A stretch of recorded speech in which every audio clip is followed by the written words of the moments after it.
प्रिय विद्यार्थियों, स्वागत है आपका हिंदी की कक्षा में। बेटे हम गजल कविता कर रहे हैं और प्रीवियस वीडियो में हमने 1, 2, 3 पद्यांश किए हैं। ये हमारे 4, 5 और 6 पद्यांश है। इससे अलग एक और पद्यांश रहता है हमारा, तो टोटल इस कविता में बेटे 7 पद्यांश है। तो आज हम करते हैं बेटे 4th पद्यांश से। खुदा नहीं न सही आदमी का ख्वाब सही। यहाँ से करेंगे बेटे, खुदा नहीं न सही आदमी का ख्वाब सही, कोई हसीन नजारा तो है नजर के लिए। कवि दुष्यंत कुमार जी क्या कहते हैं बेटे कि जो भारतवासी है उनकी सोच कैसी, प्रवृत्ति कैसी है। खुदा नहीं न सही, अगर भगवान नहीं है तो ना होने दो, क्योंकि भगवान तो किसी ने नहीं देखा ना, लेकिन मानते सभी हैं।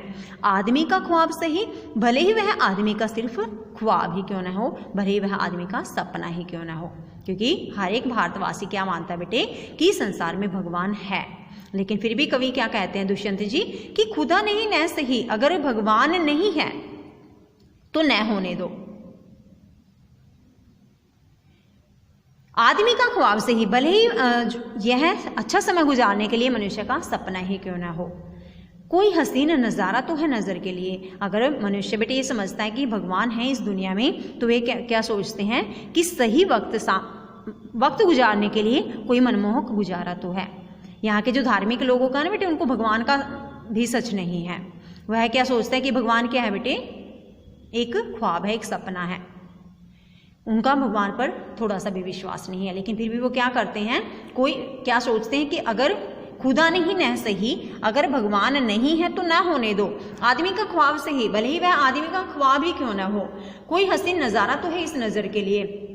लेकिन जब मनुष्य सोचता है कि भगवान है इस संसार में, इस दुनिया में भगवान है, तो यह सोचकर उसकी आंखों के सामने एक हसीन नज़ारा छा जाता है। हसीन नज़ारा कैसे छाता है बेटे हमारी आंखों के सामने? देखो, जब हम ये समझते हैं ना कि भगवान है, तो हम उपवास रखते हैं, व्रत रखते हैं, जागरण वगैरह करवाते हैं, ठीक है, अच्छे मतलब आयोजन करवाते हैं भगवान के नाम पर। जब हम ये सोचते हैं कि ये सब भगवान के द्वारा ही किया हुआ है, तो उस वक्त हम क्या सोचते बेटे कि इस संसार में भगवान है, तो इससे हमारी आंखों के सामने क्या आता है बेटे, हसीन नज़ारा छा जाता है। नेक्स्ट देखिए बेटे, वे मुतमईन है कि पत्थर पिघल नहीं सकता, मैं बेकरार हूं आवाज में असर के लिए। वे मुतमईन है, मुतमईन होता बेटे इत्मीनान से रहना, मतलब होने दो, विश्वास है उनको पूरा इस बात पर। समाज का जो शोषित वर्ग है ना बेटे, जो पीड़ित वर्ग है, वो हमेशा सिर्फ इस विश्वास पर बैठे रहता है कि जो सत्ताधारी लोग हैं ना, उनके दिल कैसे हैं बेटे, पत्थर के हैं। वे मुतमईन हैं, उनको पूरी तरह से विश्वास है, इत्मीनान से बैठे हुए हैं वे कि पत्थर पिघल नहीं सकता। वे इस बात को मानते हैं कि जो पत्थर है ना, पत्थर का अर्थ है यानी कि जो सत्ताधारी लोग हैं वे पत्थर के समान हैं और उनको कोई भी पिघला नहीं सकता। मैं बेकरार हूं आवाज में असर के लिए, मैं बेकरार हूं। लेकिन कवि क्या सोचता है बेटे कि मेरा विश्वास है कि आवाज में असर हो तो सत्ताधारी भी पिघल सकते हैं, इसलिए हमें अपनी आवाज को बुलंद करना चाहिए। इसलिए कवि चाहता है कि बेटे जो दीन दुखी हैं उनको अपनी आवाज में असर भरने की कोशिश करनी चाहिए। अगर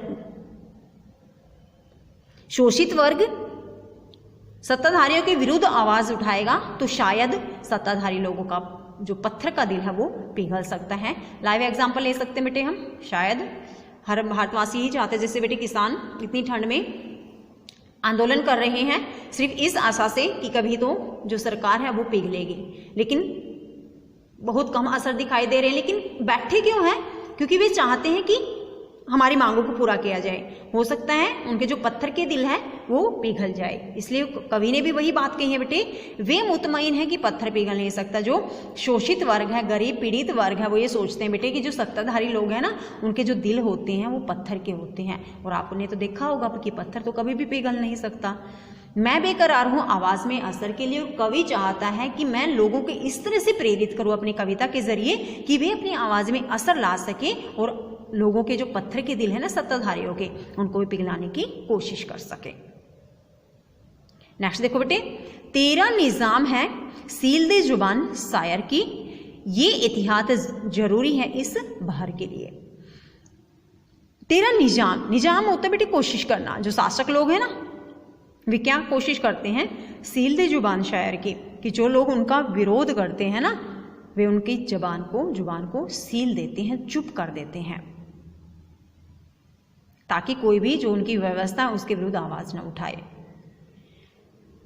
13 निज़ाम है, यानी जो शासक लोग हैं उनकी क्या कोशिश रहती है बेटे, यानी जो सत्ताधारियों की शासन व्यवस्था ना तब तक सुरक्षित रहती है जब तक उनका कोई विरोध ना करे, लेकिन अगर उनका कोई विरोध करना शुरू कर देता है ना तो वे हमेशा क्या कोशिश करते हैं, सील जुबान शायर की, जो उनके विरुद्ध आवाज़ उठाते हैं उनकी जुबान को वे सील देना चाहते हैं, बंद कर देना चाहते हैं।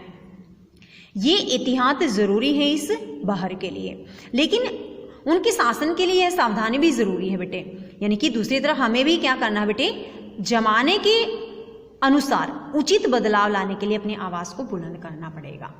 ये एहतियात होता है बेटे, सावधानी ज़रूरी है इस बहर। बहर वैसे तो एक छंद होता है, यानी हम कवि क्या कहते हैं कि हम इस तरह से कविताओं का निर्माण करें जिससे कि जो लोग हैं वो प्रेरित हो, जागरूक हो, अपने अधिकारों के लिए लड़े, और जो शासन है, सत्ताधारी लोग हैं, उनके विरुद्ध वो आवाज़ उठा सके। तो इसमें दोबारा देखो बेटे, 13 निज़ाम है सील जुबान शायर की। लोगों की हमेशा कोशिश रहती है, सत्ताधारियों की, वे अगर कोई इनके विरुद्ध जबान लड़ाते हैं, जबान उठाते हैं, कोशिश करते हैं उनके विरुद्ध जाने की, तो इनकी जुबान को सील देते हैं, उनकी जुबान को चुप करने की कोशिश करते हैं। ये एहतियात ज़रूरी है इस बहर के लिए। कवि चाहते हैं कि इस समय ये ज़रूरी है कि इस तरह के छंदों का, कविताओं का निर्माण किया जाए कि वे आज के मतलब वर्तमान समय में जो लोग हैं उनको जागरूक कर सके, सत्ताधारियों के विरुद्ध या जो उनके अधिकार हैं उनके प्रति वे उनको जागरूक कर सके। तो इस तरह के छंदों का निर्माण करने की ज़रूरत है। लास्ट पद्यांश देखिए बेटे गजल कविता का। जिए तो अपने बगीचे में गुलमोहर के तले। कवि कहते हैं जिए तो अपने बगीचे में। अगर हम अपने बगीचे में जी रहे हैं, बगीचे का अर्थ है बेटे अगर हम अपने घर पर हैं, अपने भारत देश में ही हैं, तो हम किसके लिए जिए, गुलमोहर के तले। गुलमोहर वैसे तो एक पेड़ का नाम है बेटे, फूलदार पेड़ होता है ये, लेकिन यहाँ गुलमोहर का अर्थ है बेटे जो बड़े बूढ़े लोग हैं हमारे घर में, परिवार में।